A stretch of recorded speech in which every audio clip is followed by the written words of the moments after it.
Hey everybody, it's Jimmy and Bill. So today's video is about everybody starting to cut back. Not that they don't want to, but they have to. Yep. So things are changing, and it seems like things are changing rapidly. So what this video is about is what people are doing, all the incidentals that they're just getting rid of. They're going through their expenses, and in return, it's hurting some businesses. Yep. You know, sure. Not as many people are eating out. And we'll talk about all different stuff that people are doing. But in the meantime, if you like this kind of video, do me a favor. Consider subscribing. It really helps out the channel and it's greatly appreciated. All right, let's get started. So Bill, give me your opinion. What's going on now? Oh man, that could be a loaded question. So obviously, you know, everything is just flat out getting more and more and more expensive. You know, while we were researching some of this to get some information, you know, I came across some data. The cost of goods has gone up roughly 3.7%. From last year? Just from last year, but yeah. From the beginning, it's probably gone up 4 times that amount. Oh, absolutely. But that's 3.7%. It doesn't sound like a lot, but it really is. Like if you start to really think about it, the cost of eggs, cost of milk, things that you need. Yeah, so I read an article on CNBC that, I got it right here, 92% of people surveyed saying that they're cutting back. They have to look at their expenses. Not that they want to, but they have to. I mean, it's getting nuts out there. So here's some of the things that they're cutting back on. 80% of people are saying they're cutting back on clothing, Right. Eating out, entertainment, you know, vacations, trips, things like that. The extra fluff that you have at your house. Yeah, but they're even cutting out like buying appliances for the house, and even Home Depot is saying they're showing a decline. Really? Yeah, so people aren't buying those appliances. A lot of people, you know, just a few months ago, everybody was upgrading. You couldn't get stuff for the house. Right. You had to wait months to get some appliances and furniture. Now they're overstocked. You know, even cars, you know, like when I started looking for a new pickup truck for work, they wouldn't give me the time of day because they couldn't keep them on the lot. Right. Now I get calls every day. It's crazy how things change so fast. Right. And if people don't need it right now, they're taking a step back. You know, well, the range still works. Do we want to make a change? Yes, but it still works. So if it's not broke, let's not fix it, you know, and move to a new piece. Because it's just more money out of pocket. And it's those little things like Starbucks, you know, those coffees every day. Those little things start to add up over time. And it really does it can do a number to your pocketbook. I mean, people, according to the survey, people are still splurging. You know, they're not eating out as much, but that's their biggest expense. Grocery stores, going to grocery stores, and just going out to eat. You know, they're putting more money into that than anything else, like clothing or furniture or appliances. Well, yeah, I mean, we've got to eat, you know, and clothes, they last, so you take care of them and your clothes will last. You know, but we've even cut back to trying to just eat out once a week. Yeah, I mean, are you noticing that now even even the tips are getting a little crazy? Like I went to a restaurant to eat out, and now, you know, when they bring you the tablet that you automatically put your thing in there. So usually it was 15% on there. Then the minimum was 18. And then today they changed it from 18 to 20. Yeah, minimum is 20 now. I've noticed on a lot of those. I mean, you could click other, but I mean, everybody, no matter what, is expecting a tip. Right. So just to make ends meet. So, I mean, I got an invoice for somebody that did some work at my house. Just they did some work, you know, for my sprinkler system. And on the invoice, it had a section for a tip. What? Yeah. Leave me a tip. Okay. I mean, I never even seen the guy. And he's like, yeah, tips appreciated. And there was a section automatically on the square thing to leave a tip. I wonder if I did that as a home inspector, leave me a tip. Maybe. what would happen? So, I mean, it's really, really nuts of what's going on. Yeah, I get that, but it's baffling my mind. People are, it's getting out of control at this point. Everything is, yeah. Everything. I'm just running through my head, just everything that we're spending. I'm looking at my bills every month, and it's getting out of hand, for sure. Yeah, there's a breaking point. People just can't afford it anymore. When people start cutting back, not because they want to, but they just don't have the money. I forgot the percentage. I might have it in my notes, but a lot of people have maxed out credit cards. And then what they do is they would have a $25,000 credit line. They're maxed out, so they pay $3,000 in a month, and then they use that $3,000 to survive another month. It just keeps revolving. But the interest keeps going like crazy. Right, and little by little it adds up. Man, credit cards are like the worst thing. Oh, I know. It's too easy. It's easy to swipe, and I think a lot of people have gotten into that mentality because we have the debit cards and the credit cards, and you just keep swiping. We've got that swipe and then the quick easy button to order things. That's why one of the videos we talked about, what I told people what they should do. One of the things is, and some people are trying, and they said it works. Put cash in your pocket every time you go shopping. Use cash. Yeah. So then you're like, all right, this thing is $80. I mean, it's a lot different than using plastic. It is. It is. When you're handing the money over, it's a different feeling. Yeah. So, I mean, that's one way. Like, I tried it for a week, and it stopped me from buying things. Yeah. It definitely stopped me from buying things. And I was just like, I went to Publix, which is a supermarket here, and it was like $116, and when I used cash, I was like, did I really need that? Right. So I'm also starting to notice, at least in advertisements and whatnot, and then through this research, deferred payments. So the 0 interest if you pay the product off within 6 months. Oh, right. Yeah. So, or like some people are, they have some products, your first payment, you buy this furniture and you don't have to make a payment for the first 3 months. 3 months, and then it rolls into the same thing. So a buy now, pay later, and that could be a good thing and it could be a bad thing. That's a double-edged sword that you have to be really careful with, in my opinion. As long as you're disciplined enough to make that payment and pay it off, it's free money basically, as long as you pay the product off, because that interest, if you miss that by 1 month, you're going to pay all that interest that's been compounding over that year or whatever the term was. And, you only make that mistake one time.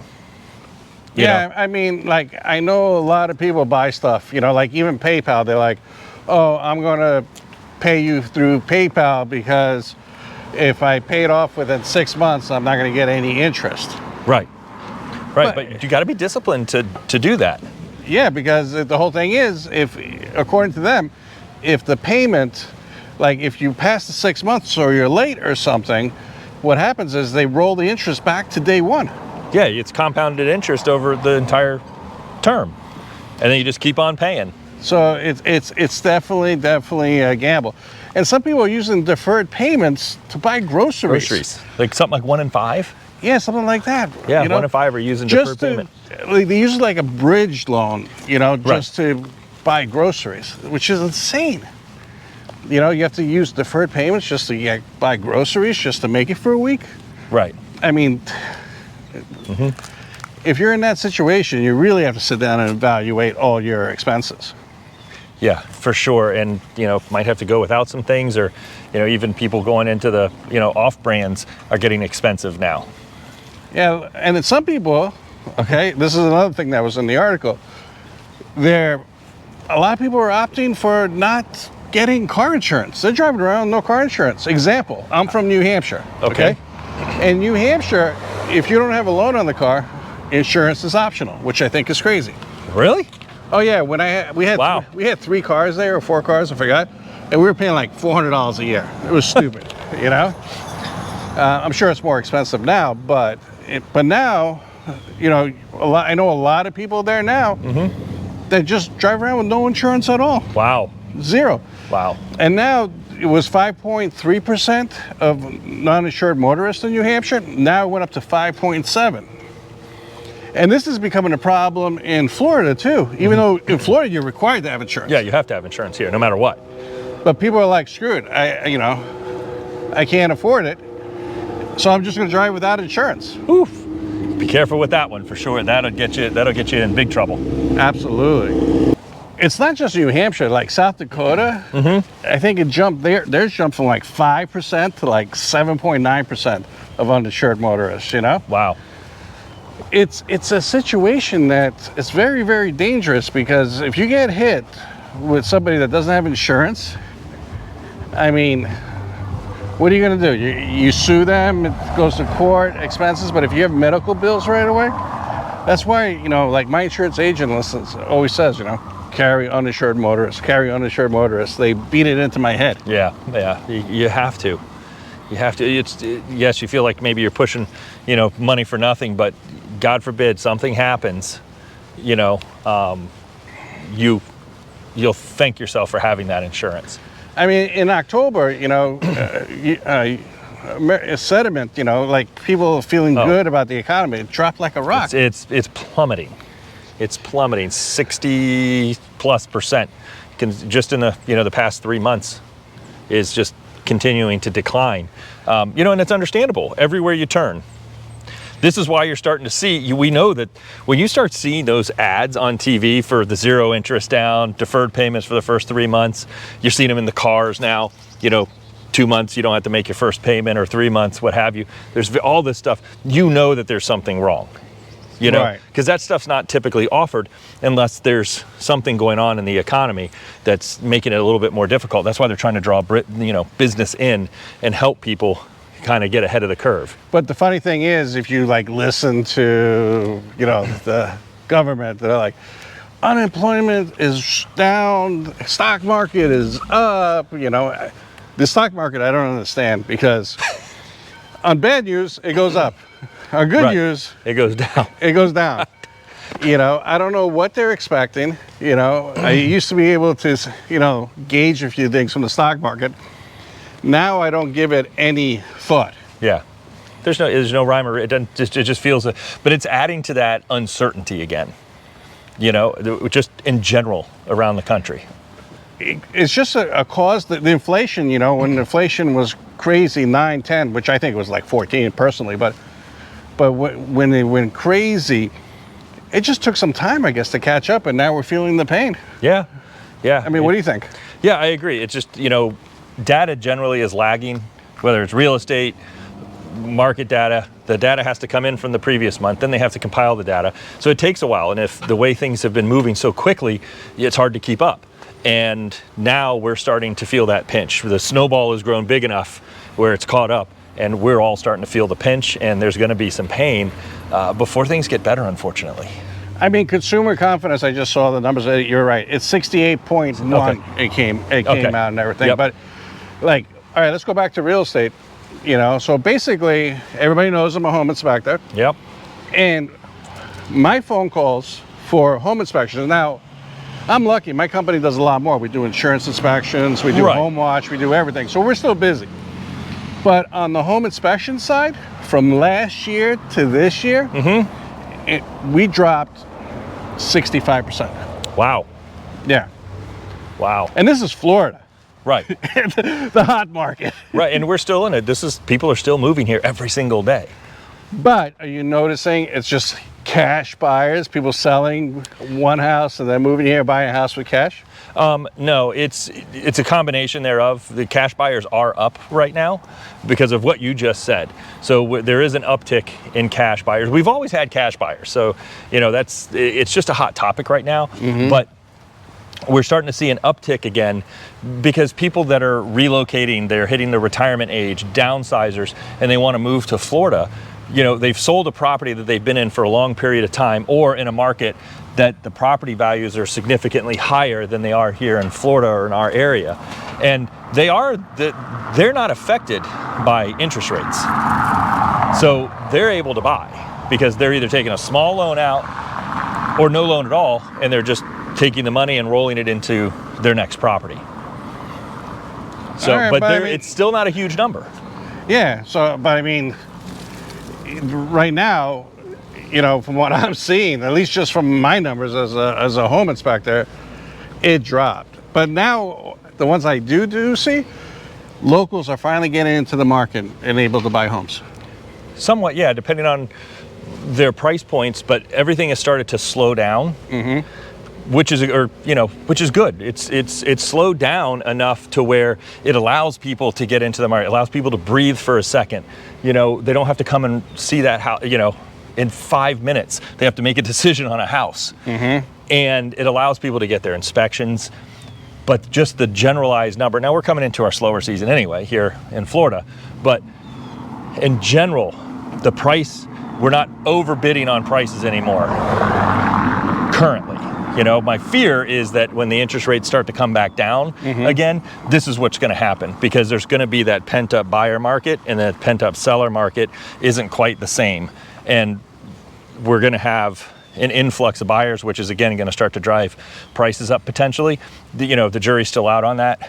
We just have to see where things go, and it depends on how fast the interest rates come down. But people have gotten used to the interest rates. It's just knocked a lot of people out of the market because they can't afford an extra $200, $300 a month because of the interest rate hike recently. Well, think about it. I read something else, that the average mortgage payment with taxes and insurance nationally, it's even higher in some areas, is $3,000.